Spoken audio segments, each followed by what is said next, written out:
যন্ত্রণার একটা বিশাল বৃক্ষ রোপণ করছেন, এটা মনে রাখবেন। কারণ কাউকে দুঃখ দেবার এই ভাবনা, এটা হলো সেই বীজ যা আপনার মনেই পতিত হবে, আপনার মনেই অঙ্কুরিত হবে, আর আপনার মনেই একটা বিশাল বৃক্ষরূপে বেড়ে উঠবে।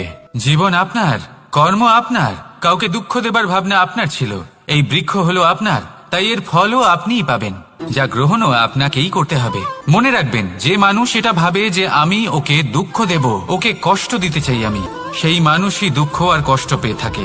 যদি সেই জায়গায় আপনি এটা ভাবেন যে আমি কাউকে সুখী করে তুলতে চাই, কাউকে সুখ প্রদান করতে চাই, তাহলে তারও বীজ আপনার মনেই রোপণ হবে, বৃক্ষে পরিণত হবে, যার ফলও আপনিই পাবেন। এখানে বিষয়টা হলো শুধু মানসিকতার চিন্তা, যা সত্য হয়ে আপনার সামনে আসে। তাহলে এই মানসিকতা শুভ করুন, সবার জন্য মঙ্গল কামনা করুন।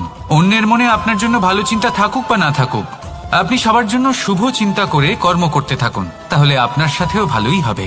তাহলে আসুন আর আমার সাথে ভালোবেসে বলুন, রাধা রাধা।